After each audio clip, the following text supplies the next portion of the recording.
Brother lads, welcome back to the Cossy Arsenal podcast. My name is Cossy. Welcome back to a brand new video. This is the latest Arsenal news and transfer news as well. Arsenal have made an official offer to sign Dan Bentley from Wolves. That is confirmed by David Ornstein. We are going to talk about Mikel Merino. He has told Real Sociedad he doesn't want to stay with them. He doesn't want to sign a new deal with them. Barcelona and Arsenal are tussling it out for the signature of Mikel Merino, as Mikel Arteta likes the player. He follows Real Sociedad a lot, and he says Mikel Merino is the player he would love to add to the midfield this summer. We're going to be talking about Lazio and Arsenal. They're in advanced negotiations to sell Nuno Tavares. Lazio are offering 7 to 8 million, and a deal could be agreed between those two very, very soon. And Nketiah is going to Olympique Marseille. Hit the like button, subscribe to the channel as well. Lots happening in terms of incomings, lots happening in terms of outgoings as well. Mikel Arteta believes that after the Euros, even more deals, even bigger deals are going to be done at Arsenal Football Club in terms of outgoings, but also in terms of incomings this summer. Let's start off with that big offer that has been sent on, maybe not very big, actually embarrassing offer that has been sent in by Arsenal to Wolverhampton Wanderers to sign their goalkeeper Dan Bentley. Now, according to David Ornstein, Arsenal view Dan Bentley as their third choice goalkeeper. They believe in him and they think they're going to get the deal done. However, their first offer has been rejected, and Wolverhampton Wanderers think that the offer is 100 times significantly lower than what they value the player at and what they expected of Arsenal. So the question is, how much did Arsenal send into Wolves as an initial offer? £50,000. It is impeccable. I don't know, if you give them £50,000, how much are you really going to pay the player? 10,000, 20,000, 30,000? I really do not know. I really don't know what kind of offer that was from Arsenal, but we can confirm from David Ornstein that offer has been sent to Wolverhampton Wanderers, and that offer has been rejected right away. Now, the idea for Arsenal this summer is to sign 3 goalkeepers, as all of our goalkeepers last season are going to go away from the club in some shape or form. David Raya did go back to Brentford, obviously. He did go back, but the ownership of the player went back to Brentford until Arsenal signed him this summer. So that's signing number 1 in terms of goalkeepers. Secondly, Aaron Ramsdale, who is our second choice goalkeeper, is more likely to leave than to stay. And that means that Arsenal are going to have to sign a backup goalkeeper, a good backup goalkeeper. The third choice goalkeeper, who's Karl Hein, is going to be leaving Arsenal on loan. Now, he signed a new deal with Arsenal to stay as their player, but he's going to go out on loan. He wants more game time. He wants fast team football, and Arsenal have agreed to let him go out on loan. So Arsenal are going to sign a first choice goalkeeper in Raya, a second choice goalkeeper who we don't know. It could be Lunin, it could be Garcia, Joan, it could be anyone. And then Arsenal are also going to sign a third choice goalkeeper, and that third choice goalkeeper we are talking about is Dan Bentley at Wolverhampton Wanderers. So Wolves are saying they want 1 million in the goalkeeper, because for them, Dan Bentley is actually their backup goalkeeper. He's their second choice goalkeeper, non-third choice goalkeeper. Now, although Arsenal are looking to sign him as a third choice goalkeeper, they don't want Wolves are not going to sell him for less than 1 million. And I also think that £50,000 is a little bit embarrassing and stupid and absolutely idiotic. If you are Edu and you've done that, it is absolute idiocy. Why is absolute idiocy, in my opinion, is you have a club that have already told you they don't want to sell. Secondly, they're only going to consider a sell if you're going to give them significant amounts of money for them to reinvest in that area. Now, significant amounts of money in this case would mean maybe £1 million, maybe £900,000, maybe 1.5 million, maybe around there. But for you to go in with the salary, half the salary of Eddie Nketiah, half the salary of Reece Nelson, to buy a guy who has 1 year left on his contract, and Wolverhampton Wanderers have the option to extend his contract by 2 more years, it's purely ridiculous. Like, I don't know what Arsenal are smoking on the market sometimes, but at times we are very annoying. I still remember, that reminds me of that Arsene Wenger debacle and fiasco and absolute nonsense when we went and added £1 to Luis Suarez's £40 million deal, £40 million pound bid, and Liverpool said we'd never want to see you ever again trying to negotiate with us ever again. Like, at times as Arsenal, We are the most annoying club, I think, in terms of transfers at times. We do idiotic things. This bid is satanic. It's a sign of absolute idiocy. It's a sign of absolute disgrace. It's a disgrace. So Arsenal, your bid has been turned down. I think that's what we wanted. They bought him at £57 million. So not million, but £57,000. And he has a contract, and he's 30, right? A goalkeeper who's 30 still has like 6 years, maybe not at the top, but 6 years as a goalkeeper. For you to offer them less money, yet he's now a Premier League goalkeeper. He's at a Premier League side. They say, are we really smoking something that nobody knows? Like this negotiation team at Arsenal must be under drugs, and they need to be investigated right away because it's absolutely insane. Anyway, let's move over to the more serious deals, because that bid, it's embarrassing.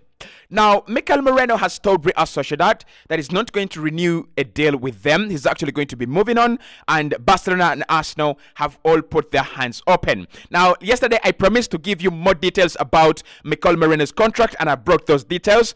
At the moment, he has a release clause. Every Spanish player, every player playing in the Spanish La Liga has a release clause. Some of them are ridiculous, some of them are very realistic, and some of them are very, very cheap. So his release clause is 66 million euros. That's around 55 million pounds. That is his release clause. So if Arsenal want to sign him with that negotiation, you've got to pay 60 million euros for a 28-year-old with a year left on his contract. That's a little bit ridiculous. But this is the most important part. So the players told Sociedad, I don't want to live on a free next summer. I don't want to, let the club make losses. And what is actually very interesting when it comes to, players at Sociedad is it's the way they care about their club. It's the way they negotiate with the club as if they're negotiating with the place, they call home. So Zubimendi told Sociedad, I want to stay here. This is my home. I want to be here. I don't want to go anywhere. And Sociedad said, all right, you're going to stay. And he stayed. Now, Mikel Merino is telling them, listen, I think I have bigger opportunities. I think I've got greener pastures in FC Barcelona and also FC Arsenal. I'm going to move on. However, I don't want to live on a free next summer. I'm not going to run my contract down. I want us to sit down. You negotiate with Arsenal. You negotiate with Barcelona. Whoever gives you the most amount of money, whoever gives you the good deal, that is where I'm going to go. I want to go to greener pastures. I want to, grab some greener pastures. And, but I'm not going to let the club make losses on my deal. Wow, this is, it's amazing. It's purely amazing.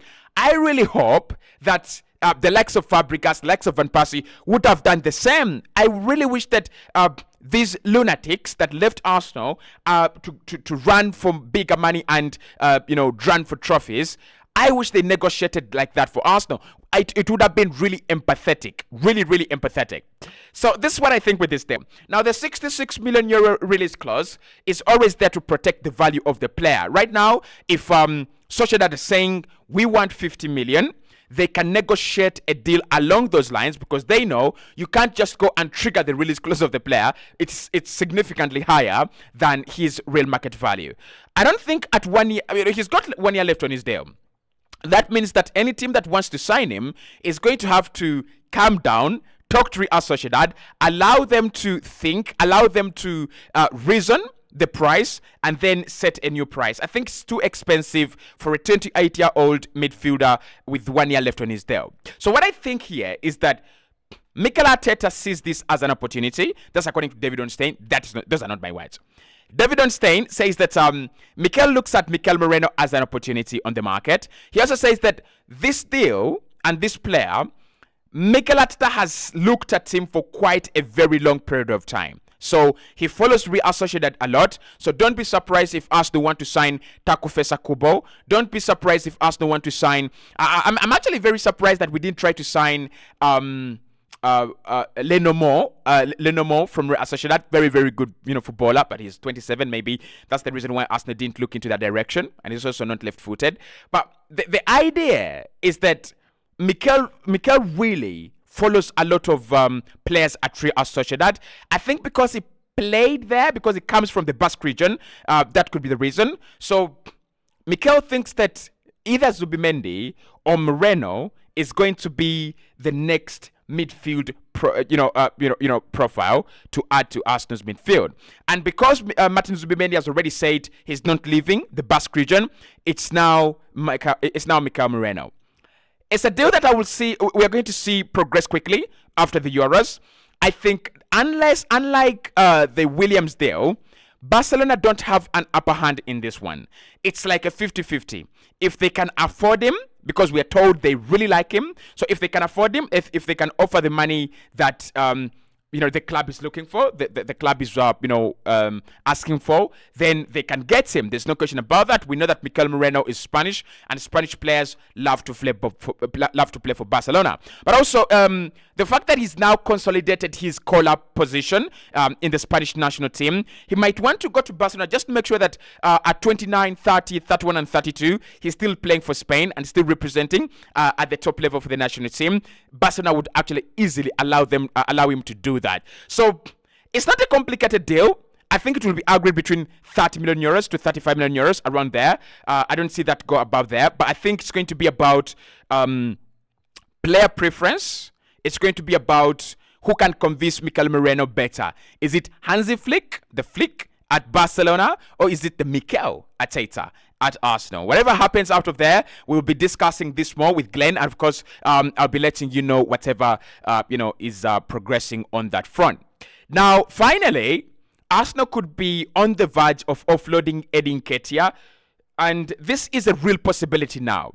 After agreeing a deal to sign Mason Greenwood, De Zerbi is now trying to sign Eddie Nketiah from Arsenal to Olympique Marseille. Now, a deal is not in advanced stages, but initial contacts and initial talks have happened between Marseille and the representatives of Arsenal and the representatives of the player as well, to see whether a deal for Eddie Nketiah is plausible and possible this summer. It's possible. De Zerbi, Marseille, whoever is interested, it's possible.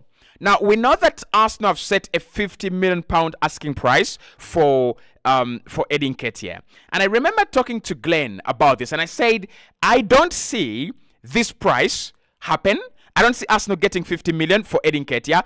But secondly, if Arsenal are trying to chase away clubs by setting such a ridiculous amount of money on his head, that is not going to chase away clubs. Clubs know that that guy is good, but he's not worth 50 million. He's worth 15, he's worth 20, he's worth 25, depending on whichever way you look at it. So, in the end, I'm not surprised, and I will never be surprised if Eddie Nketiah joins Marseille on a deal that will see Arsenal get 30 million, maybe plus some sell-on clause. Please take Eddie Nketiah. Really, please take Eddie Nketiah, because when Eddie Nketiah leaves Arsenal, there are three options here. One, Arsenal will be pressured into going to the market to sign a sensible striker. You cannot believe that I was watching the transfer podcast with David Onstein on it on the Athletic FC, and David Onstein said, well, Arsenal, they're looking at the striker situation as one problem that they can keep calm about, because they still have Eddie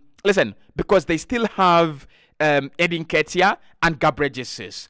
And I was like, what the hell? How many times are we going to sing the not good enough song? How many times are we going to sing, Edu, this is not good enough, Mikel Arteta, this is not good enough? Eddie Nketiah, being part of the Arsenal group right now, is a sign of stagnation. It's a sign of fixation. We've got to move on. We've got to find other places to go. We've got Champions League places to be. We've got Premier League winners places to be. And Eddie is definitely, unless he's a ball boy, he doesn't have to be part of this squad. So Olympique Marseille are saying that for them, they'll take Eddie and turn him into a goal-scoring machine. Well, they've done it with Aubameyang. They've done it with, was it Origi who was at Olympique Marseille?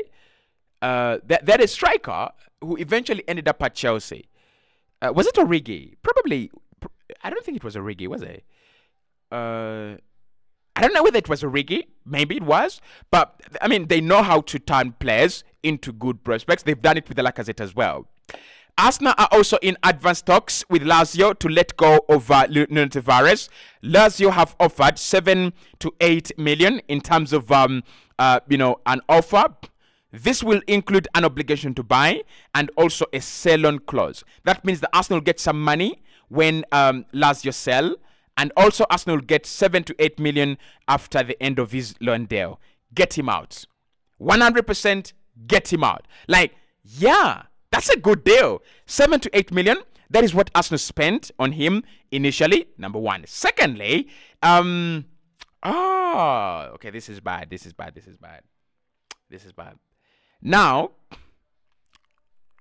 okay, this is bad. Benfica have a sell-on clause in this deal. Yeah. So it means that whatever Arsenal gets, we have to share with Benfica. But who cares? Who cares? If we are going to get 8 million plus a sell-on clause, and that 8 million is an obligation, get him out. Simply get him out, right? So I think that's a good deal. Thank you so much, Lazio. You're going to suffer with this guy, but thank you so much. We appreciate it.